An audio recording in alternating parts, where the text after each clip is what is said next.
दोस्तों आज हम बात करेंगे मैं आप सभी के लिए जैसे ही आपका एग्ज़ाम नज़दीक है एग्ज़ाम को ध्यान में रखते हुए भाई अगर आप किसी भी आर्मी में किसी भी ट्रेड की आप तैयारी कर रहे हो, चाहे आपका नर्सिंग असिस्टेंट हो, चाहे आप क्लर्क की तैयारी कर रहे हो भाई, ठीक है, चाहे आप ट्रेड्समैन की तैयारी कर रहे हो, क्या आप जीडी की तैयारी कर रहे हो दोस्तों।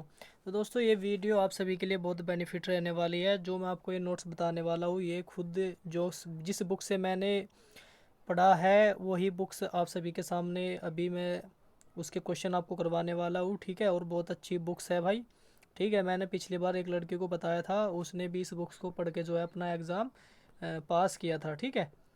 तो आज हम बात करने वाले हैं आज मैं आपके सामने लेके आया हूँ केमिस्ट्री का प्रैक्टिस सेट बहुत ही लाजवाब और ज़बरदस्त रहने वाला है आप सभी के लिए, ठीक है। आप चाहे किसी भी ट्रेड की तैयारी कर रहे हो इंडियन आर्मी में, ठीक है। जो आज हमारे प्रैक्टिस सेट रहेगा, आपको मैं जो प्रैक्टिस सेट करवाऊंगा ये मैं चैप्टर वाइज आपको प्रैक्टिस सेट करवाने वाला हूँ। जितने भी आपके प्रैक्टिस सेट होंगे बहुत ही इंपॉर्टेंट रहने वाले हैं। ये वो प्रैक्टिस सेट रहेगी जिसमें से आपको क्वेश्चन देखने को मिलेगा ही मिलेगा 100%, एक या दो क्वेश्चन आपको ज़रूर मिलेगा भाई, ठीक है। तो मैं वही आपको चैप्टर करवाऊंगा, वही प्रैक्टिस सेट लेके आऊँगा जिसमें से आपको क्वेश्चन फंसने वाला है भाई, ठीक है। आज हम बात करने वाले जो आपका आज हमारा प्रैक्टिस सेट रहेगा वो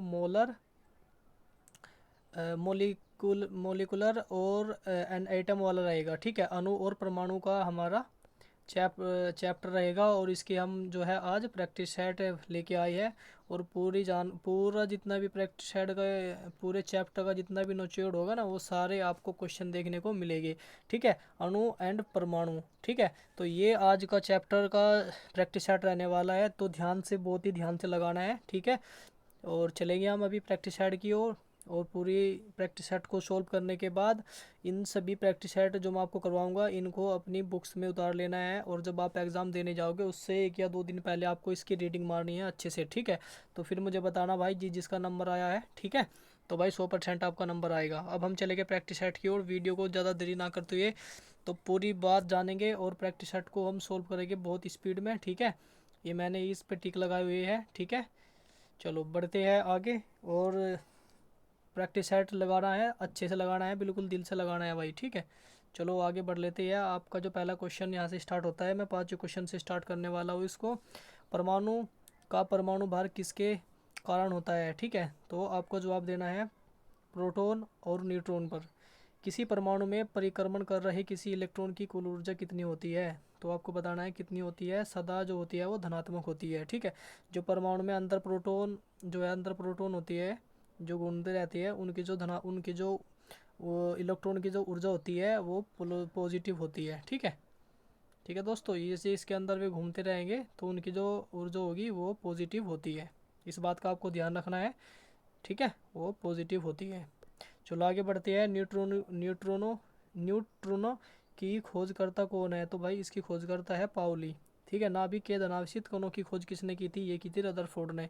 इन चीज़ों को बिल्कुल नोट करते हुए चलना है, बहुत इंपॉर्टेंट क्वेश्चन आपको करवा रहा हूँ, देखना। अगर आप एग्जाम देने जाओगे फिर आके मुझे बताना कितने आपको क्वेश्चन इन प्रैक्टिस सेट में से फंसे थे।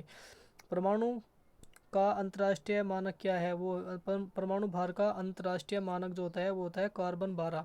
पॉजिट्रॉन किसका प्रतिकण है, वो होता है पॉजिट्रॉन जो होता है वो इलेक्ट्रॉन का प्रतिकण होता है, ठीक है।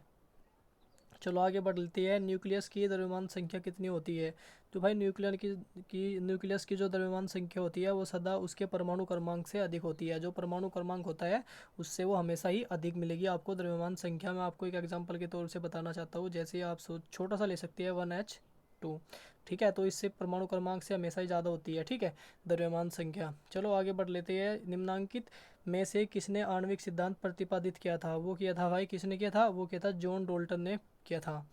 चलो आगे बढ़ती है। जब जब दो इलेक्ट्रॉन एक ही कक्षा में होते हैं तो उनमें क्या पाया जाता है, तो क्या पाया जाएगा भाई, उनमें जो चक्रण होता है ना, उनका जो चक्रण होता है, ठीक है, वो विपरीत होगा। जैसे चक्रण जो होगा वो उनका विपरीत होने वाला है, ठीक है।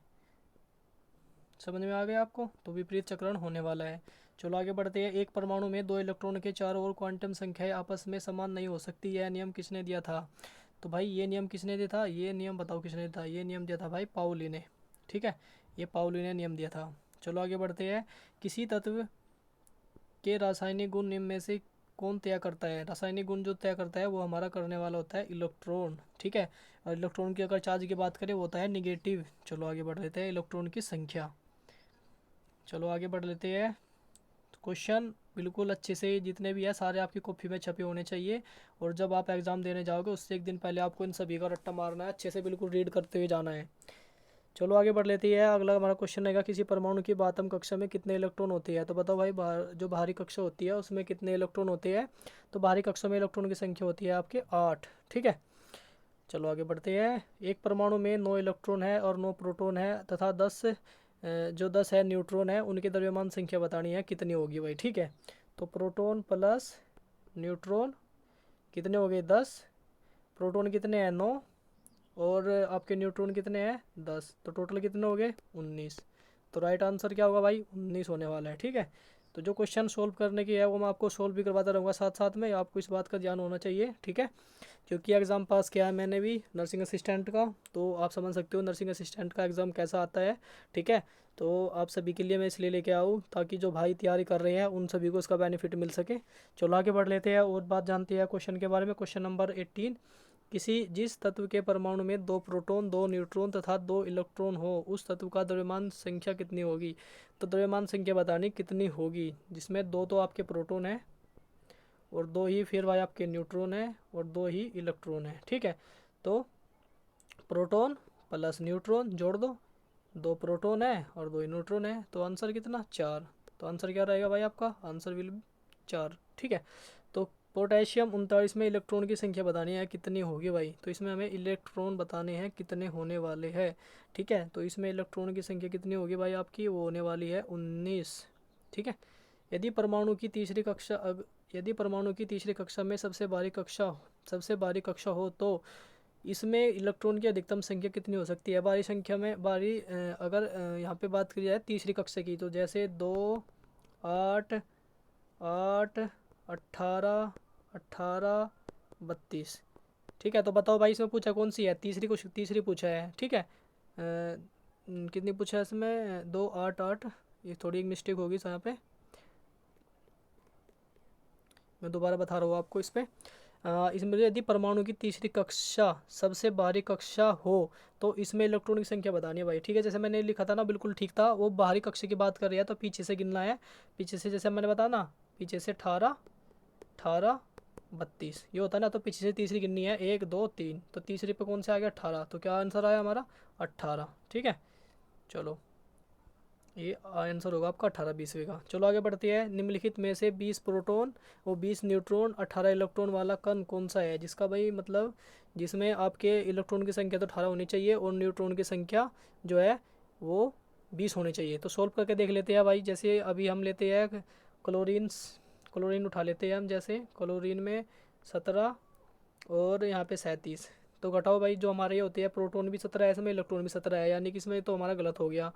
तो सी वाला ऑप्शन उठा के थे, ये भी गलत हो गया क्योंकि यहाँ पे 19 दिया है। इलेक्ट्रॉन की संख्या जिसमें 18 होगी वही लेना है, तो 18 ऑर्गन में आप देख सकती हो। ऑर्गन जो हम लेकर देख सकती हैं, ऑर्गन में यहाँ पे 38 और यहाँ पे दिया गया है 18। तो प्रोटॉन की संख्या तो पूरी एक्यूरेट है, इसमें 18 मांगी है, तो 18 इसमें प्रोटॉन है, 18 इसमें इलेक्ट्रॉन है। अब हम इस न्यूट्रॉन निकाल लेते हैं एक बार इसके। तो न्यूट्रॉन कैसे निकालते हैं? 38 में से हमें 18 घटाने होंगे, 38 में से हम 18 घटाते हैं तो कितना आएगा देखते हैं, ठीक है। तो 8 में तो 8 गया 0 और 3 में से एक गया 2, तो 20, तो इसमें 20 ही मांगा था न्यूट्रॉन, तो बिल्कुल एक्यूरेट आंसर जो आपका रहने वाला है वो ऑप्शन नंबर बी रहने वाला है, ठीक है। चलो आगे बढ़ते हैं। किसी तत्व का परमाणु संख्या 35 तथा उसमें इलेक्ट्रॉन 18, तो उसमें प्रोटॉन की संख्या कितनी होगी? तो भाई जैसे मैंने बताया, आपके जितने प्रोटॉन होंगे इतने ही उसमें इलेक्ट्रॉन रहने वाले हैं। प्रोटॉन और इलेक्ट्रॉन बिल्कुल इक्वल होती है, ठीक है। तो उसमें इलेक्ट्रॉन कितने हैं? 18, तो हमारे प्रोटॉन की संख्या भी कितनी होगी? वो भी भाई 18 ही होने वाली है, ठीक है। विल भी आपका आंसर जो रहेगा बिल्कुल answer right option number B. चलो भाई थोड़ा फास्ट करवा रहा हूँ, क्योंकि इसलिए फास्ट करवा रहा हूँ, वन लाइनर क्वेश्चन है आपके लिए और सारे इंपॉर्टेंट क्वेश्चन हैं, तो इनको आप बिल्कुल रीड करना है जितना हो सके दब के। और नंबर 23 पे आता है, ऋणावेशित परमाणु ऋणायन में प्रोटोन की संख्या क्या है? वो संख्या क्या होने वाली है? प्रोटोन की परमाणु में इलेक्ट्रॉन की संख्या से बिल्कुल कम होती है। जो ऋणावेशित परमाणु होती है, प्रोटोन की संख्या जो उनमें होती है वो परमाणु में इलेक्ट्रॉनों की संख्या से कम होती है। चलो आगे बढ़ती है। 2 या 2 से अधिक अधिक तत्वों के मात्रा के विचार से एक निश्चित अनुपात में संयोग करने से बना पदार्थ क्या कहलाता है? तो दो से या दो से अधिक जो अधिक तत्व की बात कर रहा है, जो जब दो तत्व दो या दो से अधिक तत्व मिलते हैं तो उन दोनों के मिलने से जो बनता है वो क्या होता है? वो होता है एक यौगिक। ठीक है, तो उसके बारे में ये बात की गई है। तो यौगिक का नाम, तो उसको क्या बोलते हैं? उसको बोलते हैं यौगिक। चलो आगे बढ़ लेते हैं। दो या दो से अधिक, यहाँ पे लिखा है शुद्ध शुद्ध पदार्थों को किसी भी अनुपात में मिला देने से क्या बनता है? मिश्रण बनता है भाई। जैसे आपका सोडियम क्लोराइड, तो सोडियम क्लोराइड में एक मिश्रण है, तो इस तरीके से क्या बनता है? ये एक बनता है मिश्रण। तो भाई मैं समझाता हुए भी चल रहा हूँ। ठीक है, अपनी नॉलेज भी आप सभी के साथ में शेयर करूंगा लास्ट में वीडियो के बीच में। ठीक है, और आपको मोटिवेट भी करने की पूरी पूरी कोशिश रहेगी। अब की बार आपको वर्दी ला के ही हटना है भाई। और निम्न में से किस तत्व के प्रतीक में केवल एक अक्षर होता है? तो कौन से में एक ही अक्षर होता है? वो होता है कार्बन। ठीक है, आप सभी को पता है कार्बन में होता है। चलो आगे बढ़ लेते हैं। और भी जो इंपॉर्टेंट क्वेश्चन है, सारे क्वेश्चन के बारे में डिस्कस करेंगे आज हम। तो रासायनिक प्रतीक, यहाँ पे लिखा है रासायनिक प्रतीक का पहला अक्षर हमेशा लिखा जाता है, वो बड़े अक्षर में लिखा जाता है। आपको पता है परमाणु शब्द शब्द परमाणु को किसने दिया था? वो डेमोक्रिटस ने दिया था। बिल्कुल इंपॉर्टेंट क्वेश्चन रहने वाला है, इस पे आप बिल्कुल इंपॉर्टेंट मान के चलना है। ठीक है, मैं आपको वही क्वेश्चन समझाऊंगा जो आपको थोड़ा आप जिसमें हिचकाते हो, जिसमें आप गलती करते हो। ठीक है, और आगे बढ़ते हैं। एम कक्ष में शामिल हो सकने वाले इलेक्ट्रॉन की अधिकतम संख्या कितनी हो सकती है? तो एम की बात कर रहा है। ठीक है, आपको पता है के एल एम एन, ये कक्षा होगी आपकी। ठीक है, तो इसमें पूछा है एम कक्षा की बात की है, तो एम कक्षा में कितने आते हैं? जैसे यहाँ पे हम लिखते हैं 2, 8, 18, 32। ठीक है, तो के का कितना है? 2, एल का कितना है? 8, एम का कितना है? 18, और आपका एन कक्षा कितना है? 32। तो इसमें कौन सी पूछा है? एम कक्षा का पूछा है। एम कितने हैं? तो एम पे है 18, तो आपका आंसर क्या रहेगा? 18। ठीक है दोस्तों, चलो आगे बढ़ते हैं। जब आपको समझ में आ गया तो बताना, अगर नहीं समझ में आ रहा तो आप मुझे कमेंट करना। ठीक है, बाकी आप इसको वीडियो को 2 बार 3 बार देखो। ठीक है, और अपने काफ़ी पे इसको बिल्कुल छाप दो एकदम। कौन सा परमाणु का उप परमाणु कण नहीं है? कौन सा नहीं है कण भाई? वो होता है जीनोम। जीनोम का सिंबल होता है Xe। जिस परमाणु की बाह्य कक्षा में इलेक्ट्रॉन की संख्या पूर्ण होती है उसकी संयोजकता क्या होती है? उसकी संयोजकता बिल्कुल होती है भाई 0। ठीक है, चलो आगे 32वें क्वेश्चन पे हम बढ़ रहे हैं।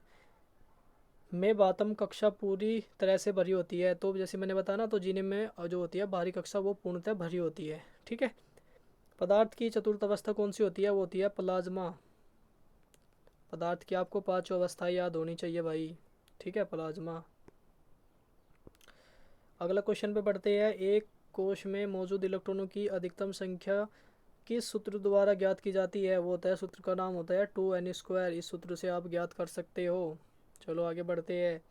35वें क्वेश्चन पे एम कक्षक सेल इलेक्ट्रॉनों को समायोजित कर सकता है? वो कर सकता है 18। जैसे मैंने आपको बताया था एम कक्षा में कितने आएंगे, तो एम कक्षा में आपके जो आएंगे इलेक्ट्रॉन वो आएंगे 18। तो सेम वही क्वेश्चन था, थोड़ा घुमा के।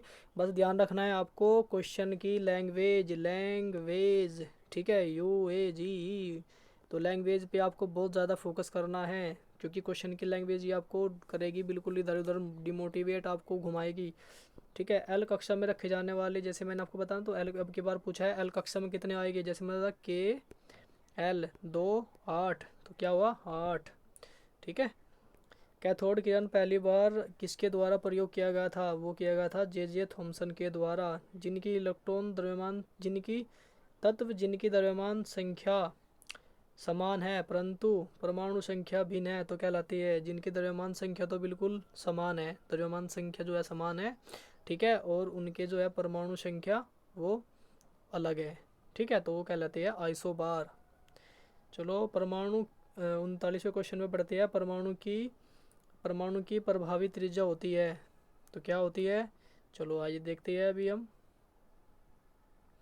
क्वेश्चन बिल्कुल लाजवाब लिए है आप सभी के लिए। वो होती है कितनी? वो होती है 10⁻⁻10 मीटर। ठीक है, चलो आगे बढ़ते हैं। क्वेश्चन नंबर 40 पे इंपॉर्टेंट क्वेश्चन है सारे बिल्कुल एकदम। तो अणु से परिचय द्वारा 1986 को कराया गया था। क्या कराया गया था? वो कराया गया था विलियम ओस्टवाल्ड द्वारा किया गया था। अणु से का परिचय जो है वो विलियम ओस्टवाल्ड ने किया था। आइसोटोप या समस्थानिक क्या होते हैं? बताओ भाई, आइसोटोप और समस्थानिक क्या होते हैं? वो होती है एक तत्व के परमाणु जिनमें एक ही परमाणु क्रमांक तथा द्रव्यमान संख्या भिन्न होती है, जिनका जो परमाणु क्रमांक तो है समान होता है। जैसे आपको मैं समझाना चाहूँ तो यहाँ पे आप देख सकते हो, परमाणु क्रमांक उनका समान होता है। ठीक है, ये परमाणु क्रमांक यहाँ भी एक है, यहाँ भी एक है, यहाँ पे द्रव्यमान संख्या जो आप देख सकते हो यहाँ पे 2 है, यहाँ पे 3 है, तो वो अलग अलग होता है। ठीक है, वही इस क्वेश्चन भी आपका यही था। अगला क्वेश्चन आपका है, दिया गया प्रतीक तत्व का प्रतिनिधित्व करता है। जो प्रतीक है ये बताना है, ये बिंदु आपका क्या प्रतिनिधित्व करता है? ये करता है हाइड्रोजन का। ठीक है, नाभिक के बाहर का आकार कितना होता है? सभी को पता होना चाहिए भाई, नॉर्मल क्वेश्चन था, 10⁻⁻15 मीटर होता है। निम्नलिखित में से कौन सा अस्थायी कण है? अस्थायी तो भाई न्यूट्रॉन। न्यूट्रॉन पे कोई भी आवेश नहीं होता, न्यूट्रॉन पे जो है कोई भी आवेश नहीं होता। तो ठीक है, न्यूट्रॉन क्या होता है आपका? अस्थायी होता है, याद रखना है बिल्कुल एकदम। निम्नलिखित में से कौन सा एक किसी तत्व के परमाणु क्रमांक को परमाणु क्रमांक को सबसे सबसे सही निर्धारित करता है? परमाणु क्रमांक को सबसे सही कौन निर्धारित करता है? वो होता है प्रोटॉन। बिल्कुल याद रखना है, पॉजिटिव चार्ज होता है प्रोटॉन पर, यानी कि प्रोटॉन की संख्या जो होगी वो आपको ध्यान रखनी है। निम्नलिखित में से कौन सा आवेश रहित कण है? आवेश किस पर नहीं होता? जैसे मैंने बताया अभी, न्यूट्रॉन पे कोई आवेश नहीं होता, तो आपको याद रखना है बिल्कुल। परमाणु में कौन से मूल कण समान संख्या में स्थित होते हैं? कौन से होते हैं भाई? बिल्कुल जैसे मैंने बताया, इलेक्ट्रॉन और प्रोटॉन बिल्कुल समान होती है। अगर इलेक्ट्रॉन आपके 18 है तो आपके प्रोटॉन की संख्या भी 18 होगी। ठीक है, अगर यहीं पे न्यूट्रॉन पूछा जाए तो यहाँ पे आपको द्रव्यमान संख्या दी जाएगी। जैसे मान सकते हो यहाँ पे आप 19, तो 19 में से 18 गए तो एक प्रोटॉन की संख्या। तो आपको इस तरीके से याद रखनी है, सारी चीज़ें भूलना नहीं है। अगला क्वेश्चन रहेगा 48, एक इलेक्ट्रॉन पर कितना आवेश होता है? तो याद रखना है -1.6 गुणा 10⁻⁻19 कुलाम। ठीक है, इस चीज़ का आपको ध्यान रखना है, ये सी का मतलब कुलाम है। अगला क्वेश्चन पे हम बढ़ने वाले हैं, तो पहले देख लेते हैं हम अपना 49 क्वेश्चन पे हम आ गए हैं। तो रदरफोर्ड के प्रकीर्णन परीक्षण ने किसकी मौजूदगी को सिद्ध किया था? तो किसकी किया था भाई? उन्होंने किया था परमाणु में जो न्यूक्लियस होता है उसकी उन्होंने ये सिद्ध किया था। ठीक है, सिद्ध किया था उन्होंने ये कि परमाणुओं में न्यूक्लियस होता है। तो इलेक्ट्रॉन की खोज किसने की थी? सभी को पता होना चाहिए, जे थॉमसन ने। प्रोटॉन की गोल्डस्टीन ने की थी। और यहीं पे हम बात करने वाले हैं जो आपके पॉजिट्रॉन हैं, उनकी खोज किसने की थी? वो की थी एंडरसन ने। बहुत अच्छे क्वेश्चन है सारे, आप सभी के लिए बहुत है। और 53वें क्वेश्चन पे बढ़ते हैं। निम्नलिखित में से किस परमाणु के नाभिक में न्यूट्रॉन नहीं होता है? बताओ किस में नहीं होता है? मैंने आपको पहले बताया था, हाइड्रोजन। ठीक है, चलो आगे बढ़ते हैं। इलेक्ट्रॉन के तरंग प्रकृति की खोज किसने की थी? वो की थी डी ब्रोगली। याद रखना है, बिल्कुल भूलना नहीं है, क्वेश्चन आएगा आपको बार बार, ये क्वेश्चन बनेगा यहाँ से। चलो बढ़ते आगे। तत्व के सबसे छोटे भाग को क्या कहते हैं? वो कहते हैं परमाणु। ठीक है, तत्व का सबसे छोटा भाग परमाणु। डाल्टन के परमाणु सिद्धांत के अनुसार कौन सा सबसे छोटा कण स्वतंत्र रूप में रह सकता है? तो क्या रह सकता है? सेम क्वेश्चन है पिछला, लैंग्वेज घुमा रखी है, वो होगा परमाणु। ठीक है, जैसे बताया ना एटम। ठीक है, एटम, तो बिल्कुल क्वेश्चन की लैंग्वेज घुमा रखी है, क्वेश्चन बिल्कुल सेम वही है। अगले क्वेश्चन में बढ़ती है। परमाणु संख्या जेड, द्रव्यमान संख्या एक परमाणु में इलेक्ट्रॉन की संख्या कितनी होने वाली है? वो क्या होगी बताओ? एक में पूछी है तो एक में तो सिर्फ आपकी जेड ही होने वाली है, यानी परमाणविक संख्या। द्रव्यमान संख्या किसका योग होती है? तो जैसे मैंने बताया था, द्रव्यमान संख्या आपके प्रोटॉन और न्यूट्रॉन का योग होती है, इस चीज़ को याद रखना है। ठीक है, और नाभिक में भी प्रोटॉन और न्यूट्रॉन पाए जाते हैं। इलेक्ट्रॉन जो होते हैं बाहरी कक्षा में आपके चक्कर लगाते हैं। ठीक है, इस तरीके से। ठीक है, चलो आगे बढ़ते हैं। किसी परमाणु के परमाणु द्रव्यमान और द्रव्यमान संख्या के अंतर को क्या कहते हैं? वो कहते हैं द्रव्यमान क्षति। क्वेश्चन नंबर 60 पे बढ़ेंगे, इंपॉर्टेंट क्वेश्चन की ओर बढ़ते हुए भाई। किस न्यूक्लियर कण में कोई द्रव्यमान और कोई आवेश नहीं होता है किंतु पृथक्करण होता है? तो उनको क्या बोलते हैं? वो होती है न्यूट्रॉनो होती है भाई। ठीक है, चलो आगे बढ़ते हैं। परमाणु संख्या जो है आपकी, क्वेश्चन ध्यान से करना है, इस तरीके से क्वेश्चन आपका अब की बार एग्जाम में देखने को मिल सकता है। तो अब की बार क्वेश्चन का लेवल थोड़ा हार्ड रहने वाला है। ठीक है, वैकेंसी कम है तो आपका जो क्वेश्चन का लेवल रहेगा वो थोड़ा हार्ड रहने वाला है अब की बार। यहाँ पे परमाणु संख्या दी गई है 17, द्रव्यमान संख्या 35 है। 35 के एक क्लोरीन परमाणु के नाभिक में होते हैं, कितने होते हैं? इसमें न्यूट्रॉन की संख्या पूछा है कितने होती है, तो 35 माइनस कर दो 17, 5 में थे 7, यहाँ पे 15 में से 7 गए 8, यहाँ पे बच के 2, 2 में से 1 गया 1, कितने बचे 18। तो आंसर कितना आपका 18 न्यूट्रॉन। ध्यान रखना इन चीज़ों को, मैंने पहले भी क्वेश्चन कराया आपको, ऊपर सोल्व करवा के अच्छे समझाया था।